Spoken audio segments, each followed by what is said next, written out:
Hello students, welcome to Global Online. This is Ankita Sood. Himachal Pradesh state eligibility test paper 1 में आज हम देखेंगे analogy, जो कि लॉजिकल रीजनिंग का एक बहुत ही ज़्यादा इंपॉर्टेंट टॉपिक है। इस एग्जाम को क्वालिफाई करने के लिए पेपर वन पर ज्यादा ध्यान दीजिएगा क्योंकि 100 में से आप इसमें आसानी से 80 प्लस स्कोर करके अपना सिलेक्शन पक्का कर सकते हो। सो पेपर वन प्रिपरेशन के लिए कंप्लीट कोर्स हमने लॉन्च किया है जिसमें फुल सिलेबस वीडियो लेक्चर्स हम आपको देंगे। हिंदी इंग्लिश दोनों लैंग्वेजेस में कोर्स अवेलेबल है। एग्जामिनेशन से पहले आपका पूरा सिलेबस कवर करवाने की मैं आज आपको 100% श्योरिटी देती हूँ।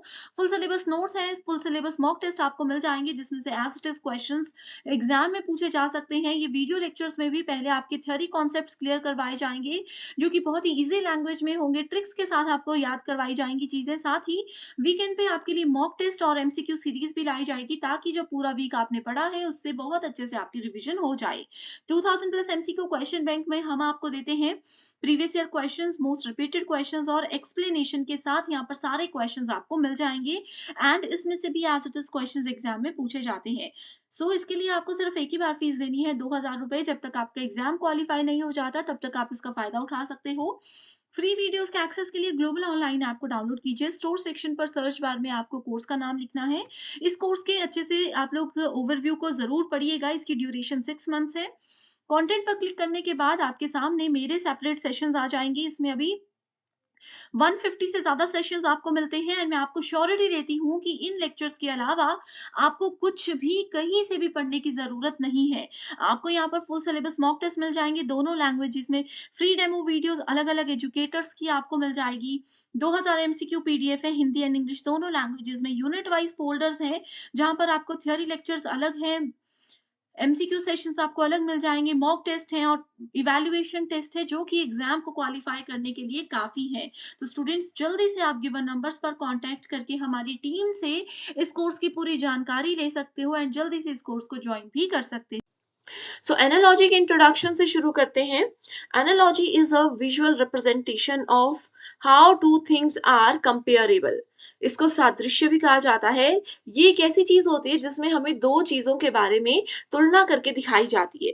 सिंपल सी लैंग्वेज में बात करते हैं, एनालॉजी का मतलब ही होता है कंपैरिजन, की दो चीजों को कंपेयर करेंगे और फिर कंपेयर करने के बाद उनके बीच में रिलेशनशिप हम लोगों को फाइंड आउट करना है। प्रीवियस ईयर क्वेश्चंस के साथ आपको एक क्लियर आइडिया हो जाएगा। तब तक डेफिनेशंस देखिए, एग्जाम में कई बार पूछी जाती हैं। The purpose of an analogy is not only to exhibit but also to explain। तो ये सिर्फ वहां पर किसी चीज को प्रदर्शित नहीं करता बल्कि एक्सप्लेन भी करता है उनके बीच का relationship. Its goal is to compare and contrast two ideas और objects in order to explain them. तो इसका लक्ष्य मेनली क्या होता है कि दो विचारों और वस्तुओं की व्याख्या करने के लिए उनकी तुलना करना और फिर उनको एक्सप्लेन करना, उनका जो कंपैरिजन होता है उसको एक्सप्लेन भी यहाँ पर किया जाता है। सिंपल सी डेफिनेशन है जो कि प्रीवियस ईयर क्वेश्चन से मैं लेकर आई हूँ। An analogy is a comparison of two objects that are primarily dissimilar yet share some characteristics। अब देखो, दो चीजों के बीच में कंपैरिजन यहाँ पर किया जा रहा है एंड उस कंपैरिजन में ये भी बोला गया है कि वो चीजें आपस में एक दूसरे से अलग होंगी, लेकिन उनकी जो कुछ कैरेक्टरिस्टिक्स हैं, उनकी जो कुछ प्रॉपर्टीज हैं वो आपस में मिलती होंगी। उन प्रॉपर्टीज को फाइंड आउट करके आपको बाकी की दो चीजों के बीच में रिलेशनशिप देखना है। पहले एक एग्जाम्पल लेते हैं, उसके बाद फिर इस कंपैरिजन पर आते हैं। ओके, जैसे मान लीजिए एक एग्जाम्पल है, बुक्स इज टू राइटर। ठीक है, तो इस इन दोनों के बीच में क्या रिलेशनशिप है? बुक कौन लिखता है? राइटर लिखते हैं, है ना। बुक्स कौन लिखते हैं? राइटर लिखते हैं। या फिर हम ये बोल सकते हैं कि बुक्स बनाने वाला राइटर होता है, बुक्स लिखने वाला राइटर होता है। अगर राइटर ही ना हो तो बुक्स ही नहीं होंगी, है ना। वैसे ही ये हो सकता है कि नोटबुक कौन बनाता है? नोटबुक में ज्यादातर स्टूडेंट्स लिखते हैं। तो देखो, ये चीजें आपस में रिलेट नहीं करती बट रिलेशनशिप तो कहीं है ना। बुक्स के अंदर राइटर लिखते हैं, वैसे ही नोटबुक्स के अंदर स्टूडेंट्स लिखते हैं। तो ये होती है एनालॉजी। एक रिलेशनशिप आपको गिवन होगा, उसी से मिलता जुलता दूसरा रिलेशनशिप आपको फाइंड आउट करना है। अभी भी कंफ्यूजन है तो कोई बात नहीं, ठीक है, कोई बात नहीं, आगे प्रीवियस ईयर क्वेश्चंस को सॉल्व करेंगे। तब तक पहले इंट्रोडक्शन पर ध्यान दीजिए। इसके कुछ टाइप्स होते हैं, जैसे कि पहला है सिनोनिम। सिनोनिम का मतलब क्या होता है? सेम मीनिंग वाली चीजें। The word convey a similar meaning, जैसे ग्लैड, ग्लैड को हैप्पी बोला जाता है, प्रिटी को गॉर्जियस बोला जाता है, वेरी को एक्सट्रीम बोला जाता है, लेस को लिटिल बोला जाता है। तो इस तरीके से भी रिलेशनशिप हो सकता है। ऑपोजिट क्या होता है, जैसे स्माइल का ऑपोजिट फ्रॉन है, मुस्कुराने का ऑपोजिट गुस्सा करना है, प्रिटी का ऑपोजिट अगली है। तो ये भी इसमें आते हैं, ऑपोजिट एनालॉजी होती है ये, ठीक है। पार्ट टू होल एनालॉजी, जैसे सीड है, सीड से प्लांट बनता है, रिलेशन तो है ना इनके बीच में। व्हील है, व्हील से आपको बाइसिकल देखने को मिलती है, व्हील, बाइसिकल में व्हील होता है, ठीक है। डॉग का पंजा होता है, dog is to paw. Face में नाक होता है, face is to nose. Battery कहाँ पर पड़ती है, रिमोट में पड़ती है। तो इस तरीके से कुछ रिलेशनशिप होते हैं जो कि एग्जाम में पूछे जाते हैं। अब यहाँ पर स्टूडेंट्स का सवाल ये भी होता है कि क्या इसमें सिर्फ टेक्स्ट यूज होता है, क्या इसमें सिर्फ वर्ड्स यूज होते हैं। तो इसके लिए तो हम लोगों को हर एक वर्ड का मीनिंग भी जरूरी है जानना। तो मैं आपको बता देती हूँ कि एनालॉजी में सिर्फ वर्ड्स और टेक्स्ट यूज नहीं होता, इसमें हम लोग नंबर्स को भी यूज करते हैं, ठीक है। मान लीजिए एक एनालॉजी है आपके पास, सिंपल से एग्जांपल ले रही हूँ, 2:10, ठीक है। और दूसरा आप लोगों को फाइंड आउट करना है 5:1। अब इस क्वेश्चन में क्या है, आप लोगों के पास ये वाला रिलेशनशिप, देखो ये जो डबल कोलन्स है ना, इससे पहले जो होता है ये रिलेशनशिप गिवन होता है, इसके बाद वाला हमें ढूंढना होता है। अब ढूंढने के लिए क्या करते हैं, पुराने वाले लॉजिक को ही यहाँ पर लगाते हैं। अब आपको देखना है सबसे पहले यहाँ पर कि 2 और 10 के बीच में क्या रिलेशनशिप है। सो 2 और 10 के बीच में क्या रिलेशनशिप है, 2 को अगर हम 5 से मल्टीप्लाई कर देंगे तो 10 आ जाएगा।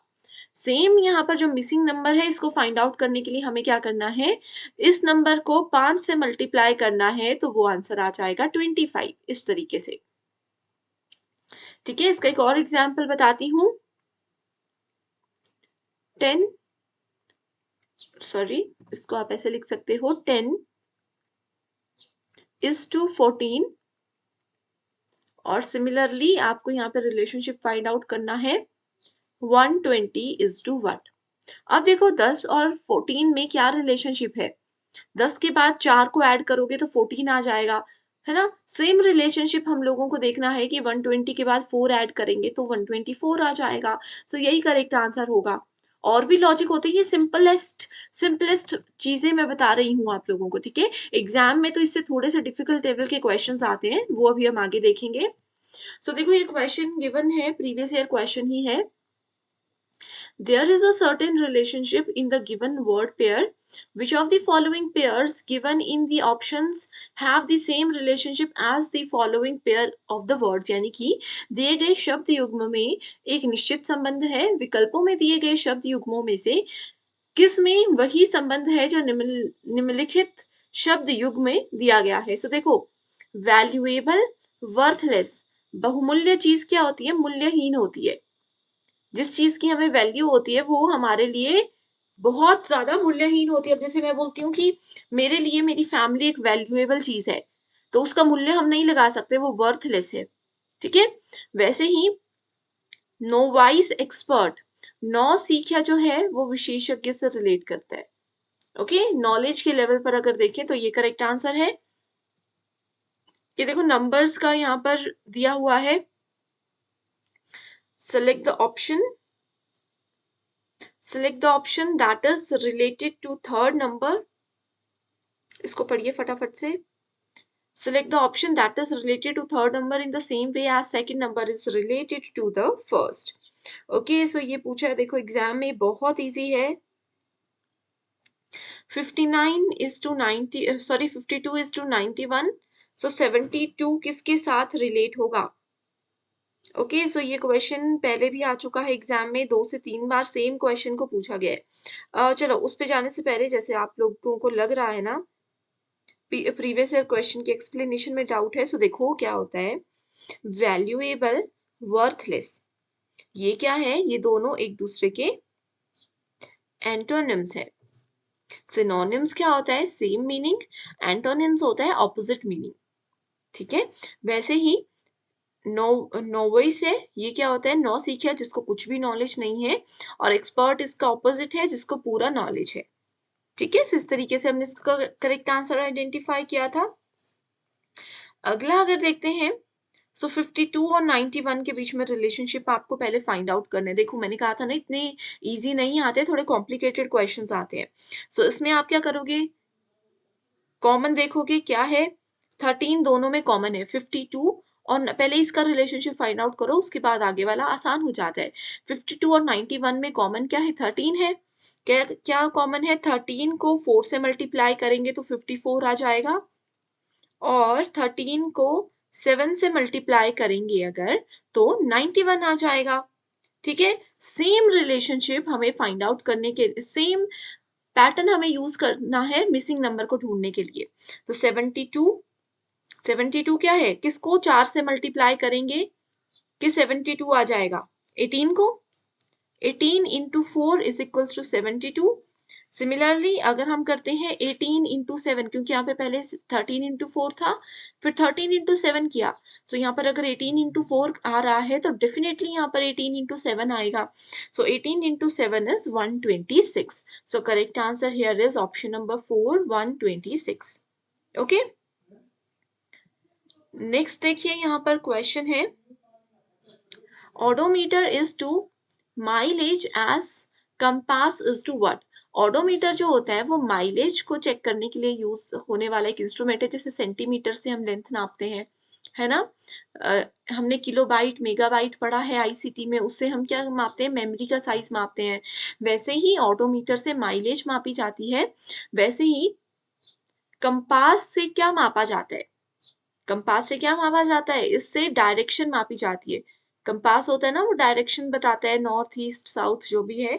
ठीक है, तो इस तरीके से करेक्ट आंसर है। ये वैसे तो होमवर्क क्वेश्चन था, बट चलिए मैंने बता दिया। ये क्वेश्चन होमवर्क है हमेशा की तरह, इसका आंसर मुझे कमेंट करके बताइएगा। कोई कंफ्यूजन होगा तो भी बताइएगा, मैं आप लोगों का रिप्लाई कमेंट में ही करूंगी। ठीक है, अब देखो, पैसा इज टू रूपी, किलोमीटर इज टू व्हाट। बहुत आसान क्वेश्चन है।